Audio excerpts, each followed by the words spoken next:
Bonjour tout le monde. Bon, je vais essayer de parler le plus fort possible. C'est pas évident, j'ai une angine blanche. Euh, j'ai deux côtés de la gorge qui sont... Donc je vais faire de mon mieux. Puis il y a la fatigue accumulée. Enfin, je crois que quand on est fatigué, on chope toutes les merdes qui traînent. Bref, ça fait partie du jeu.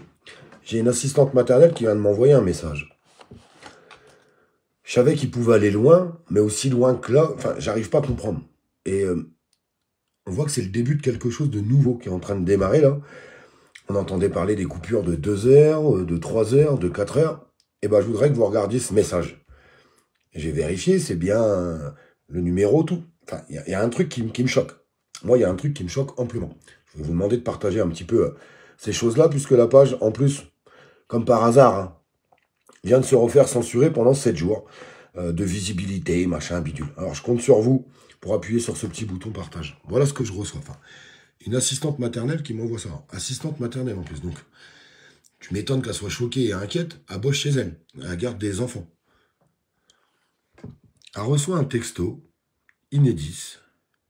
Bonjour, nous programmons une coupure d'électricité lundi 12 décembre 2022, entre 7h30 et 19h30. Alors, je sais pas, c'est pas bien précisé. Est-ce qu'il coupe à partir de 7h30 jusqu'à 19h30 sur les réseaux alimentant votre point de livraison? Merci de votre compréhension. Écoutez, je comprends pas là. De 7h30 à 19h30. Je vais plus à tourner la caméra. Ils vont quand même pas couper le jus. Là, par exemple, je prends l'exemple d'une assistante maternelle. De 7h30 le matin à 19h30 le soir. Qu'est-ce que c'est que ce cirque? Qu'est-ce que c'est que ce cirque? Alors, je me pose une question. On a Emmanuel Macron qui a fait une vidéo en disant... Il y avait un responsable de chez Enedis qui avait parlé. Il dit non, mais vous vous rendez pas compte de ce que vous avez dit, vous êtes en train d'amener la peur à tout le monde, machin, bidule. C'est vrai que sur le coup, je me suis dit, le mec d'Enedis, il fait peur à tout le monde. Mais est-ce qu'il n'était pas tout simplement en train de dire la vérité, quoi? De ce qui allait se passer. De ce qui allait vraiment se passer. Quand on annonce, oui, pour les appareils respiratoires, ils seront pas prioritaires. Oui, les téléphones vont être coupés. Oui, il va y avoir des coupures qui seront plus longues. Est-ce qu'en fait, tout simplement, le mec, il a pas dit la vérité? Du coup, Emmanuel Macron, vexé parce que monsieur, non, vous inquiétez pas, on gère, il n'y aura pas des grosses coupures. Et puis d'ailleurs, j'ai une petite vidéo à vous faire voir. Je vais vous la faire voir tout de suite. Parce que j'en ai ras-le-bol. D'ailleurs, il arrête pas de dire. Bruno Le Maire, il y a 2-3 jours, a dit, on a fait tout ce qu'il fallait pour le nucléaire, on est actif là-dedans. Bougez pas. Attendez, je vais vous retrouver. Ah non, la photo, je l'ai pas, mais je vais vous faire voir ce qu'il a dit, ce monsieur. Et c'est assez choquant. Bougez pas, mes amis. C'est là. La question, le comité à l'énergie atomique. Écoutez bien. Le comité à l'énergie atomique a-t-il été réuni depuis que vous administrez le CEA? Et oui, si oui, quand et par qui était-il présidé?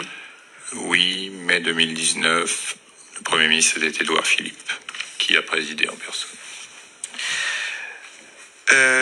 Et qu'en est-il du conseil à l'énergie atomique? Pardon, je pense qu'on parle du même. C'est le comité d'énergie atomique. Hein. Comité auprès du Premier ministre et une cellule auprès de la présidence de la République, a priori aussi. Ah, ça, c'est le Conseil de politique nucléaire. Voilà, Conseil de politique nucléaire, pardon. Octobre 2018, sous la présidence d'Emmanuel Macron. D'accord. En fait, je vous explique à quoi sert cette vidéo. En fait, c'est les responsables du nucléaire qui expriment que depuis 2019, ils n'ont pas eu de rendez-vous avec le gouvernement. Ils n'ont rien foutu. Ils n'ont rien foutu. Ils ne se sont pas inquiétés. Ils s'en sont pas inquiétés. J'en ai ras-le-bol qu'on dise qu'aujourd'hui, la France va être dans la merde au niveau de l'électricité à cause de la guerre en Ukraine. Mais punaise, mais arrêtez de dire ça. Arrêtez de dire ça, les gens qui disent encore ça, mais vous êtes complètement scotchés. On a notre autonomie avec notre parc nucléaire. Plus de la moitié des réacteurs sont arrêtés. C'est tout. Arrêtez avec l'Ukraine. L'Ukraine, commencez à nous faire chier avec votre Ukraine de merde. Après la moutarde, les chips, puis tout ce qui va avec, l'huile, puis tout ce que vous voulez. La farine, les noisettes, les olives. Maintenant, c'est l'électricité, puis demain, ça... Arrêtez avec votre Ukraine. On a un gouvernement. Alors, il n'y a que deux solutions. Soit d'incompétents, soit qui cherchent vraiment la merde. Moi, je peux pas croire qu'il soit si incompétent que ça. Honnêtement, je peux pas croire que ce gouvernement soit si incompétent que ça. Je pense juste qu'il cherche la merde. Très honnêtement. Je pense juste qu'il cherche la merde. Il cherche la merde. On en parlera dans les jours à venir. D'ailleurs, Fly a fait un très beau live avec une très très bonne analyse des choses. Je vous invite à aller le voir d'ailleurs si vous voulez. Voilà où on en est aujourd'hui. Je voulais passer l'info, puis faites-la circuler. Je voudrais aussi demander à tout le monde, tous ceux qui reçoivent des messages de Enedis et ce qui s'ensuit, vous me les envoyez. Nous, on va faire comme cette dame qui nous l'a envoyé là, on va les diffuser. Parce que j'en ai marre d'entendre la télé 2 heures, puis là je vois un message de 7h30 à 19h30. Non, c'est plus la même chose. C'est plus la même chose du tout. Comment ils vont faire ces gens-là? Comment ils vont faire? Sincèrement, comment ils vont faire? Je demande de partager l'info. Je vous embrasse.